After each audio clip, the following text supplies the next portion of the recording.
शादियों में जा रही हैं तो शादियों में लड़के खाना खिला रहे हैं लड़कियों को, औरतों को। तुम्हारे यहाँ भी होता होगा। लड़के, इन गुंडों को भी शर्म नहीं आ रही है। हंसने की बात नहीं, रोने की है। इधर मर्दों में पानी नहीं मिल रहा, किसी को खाना नहीं मिल रहा, इधर औरतों में घुसा पड़ा ये गुंडा। अबे तू क्या कर रहा है यहाँ? तो ये खाने खिला रहा, और ये भी इतनी बेहया चुड़ैलिया हो गई है कि इसे भी खाना इसी के हाथ से अच्छा लग रहा। होना तो ये चाहिए था, फाके से आ जाती, कह देती मैं कनीज़े फातिमा हूँ, अगर कोई लड़की या औरत खाना खिलाएगी तो शादी का खाना खाऊंगी, गैर लड़के के हाथ का दिया नहीं खाऊंगी, फाके से चली जाऊंगी, मगर गैरों के हाथ का दिया खाना नहीं खाऊंगी। वाह वाह, जवाब नहीं हजरत, माशाल्लाह। जरूरत है ऐसे बयान की, बहुत अच्छी तकरीर माशाल्लाह। मगर ये चुड़ैलिया भी मान के नहीं दे रही है, इसे भी खाना उसी के हाथ का। ओ भाई साहब, इधर तेरा कौन सा भाई साहब है? नहीं मुझे बता, कौन सा भाई साहब है तेरा? ये सही बात है, गैर महरम कहा शरीयत ने। ये कौन सा भाई साहब है तेरा? है भाई साहब अगर नजर आ गया सगा भाई साहब तो छिप जा, भैया ना देख ले। हाँ ये है तेरा भाई साहब, इससे मंगा पानी। जो तेरा सगा भाई है इससे मंगा खाना, चल जायज है। सगा भैया के सामने ना आ जाए, और जितने सब भाई साहब, कोई भाई साहब नहीं है। बात समझ में आ रही है कि नहीं आ रही है? कोई भाई साहब नहीं है। इस्लाम ने तो चचाजाद, फूफीजाद, खालाजाद, मामाजाद, इन भाइयों से भी पर्दा रखा, इसलिए कि इनसे निकाह जायज है शरीयत में, तो फिर इनसे भी पर्दा है, इनसे भी दूरी इख्तियार करें।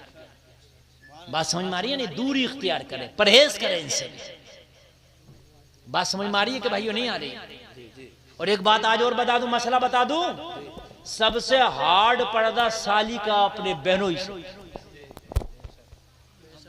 ये सालियों को घुमाता फिर रहा मुरादाबाद में, हमने आप शॉपिंग करा रहा, अम्मा भी खुश है, सास भी खुश है, अब्बा भी खुश है, ससुर भी। बहनों ही साहब के साथ गई हैं, और जालिम गुंडे बहनों ही साहब के साथ गई हैं। जायज था? हराम है ये, हराम। तू जाता लेके अपने बेटे को भेजता। तूने एक ही बेटी तो उसको दिया है, तूने सब बेटियों का निकाह कर दिया उसके साथ में। अगर 4 बहनें हैं तो एक का ही तो निकाह है। बहुत अच्छा है। इस्लाम ने तो 4 निकाह जायज रखे, 4 निकाह कर सकता है, लेकिन अगर ये चाहे उसकी सगी बहन से निकाह कर लूं तो इस्लाम ने उसको भी जायज नहीं करार दिया। वो अन तजमउ बैनल उख्तैन इल्ला मा क़द सलफ, अगर पहली बहन मर जाए तो दूसरी से निकाह कर सकता है, दोनों को एक साथ निकाह नहीं कर सकता। वैसे 4 कर सकता है, किसी दूसरी को 4 को रख सकता है, मगर सगी 2 बहनों को नहीं रख सकता। और यहाँ कह रहा है लो साली को शॉपिंग करा लो मियां, जूती चुरवा रहा है साली से, साली भी जूती चुरा रही है। अजीब रस्में निकाली है। ठीक है, परहेज रखो, परहेज जरूरी है। देवर भाभी भी परहेज रखें, इनके भी पर्दे जरूरी हैं। साली बहनों भी परहेज रखें। अब मियां इन बातों को अगर कह दो ना तो लोग रिश्ते करने नहीं, ओ भाई इनके और तो बड़ी साहब शरीयत चल रही है। अगर ये बात कह दो बड़ी शरीयत, साली तो सामने आई नहीं बहनों के, बड़ी शरीयत चल रही है। भाई शरीयत नहीं चल रही है, ये मुस्तफा का फरमान पे, इस पे अमल करेगा ना तो तेरी भी नस्लें अच्छी पैदा होंगी। ये बुरा लगने की बात नहीं है। आज मेरे घर है, कल को तेरे घर है। ये कानून बनाओ, ये माहौल बनाओ यार, तो बन जाएंगे। कोई एक बनाएगा तो उसको बुराई में शामिल कर देते हैं, उसको जमाने से अलग समझते नहीं है। इसके घर का तो रूल ही अलग है, रूल अलग नहीं है, इसके घर का शरीयत वाला रूल है। सुभान अल्लाह। ये रूल बनाओ, अपने सब घरों के रूल बनाओ। और एक बात बताओ, रूल तुम बनाओ लड़को, अगर तुम्हारी कोई साली है तुम खुद परहेज करो, बहन की जगह समझो उसे।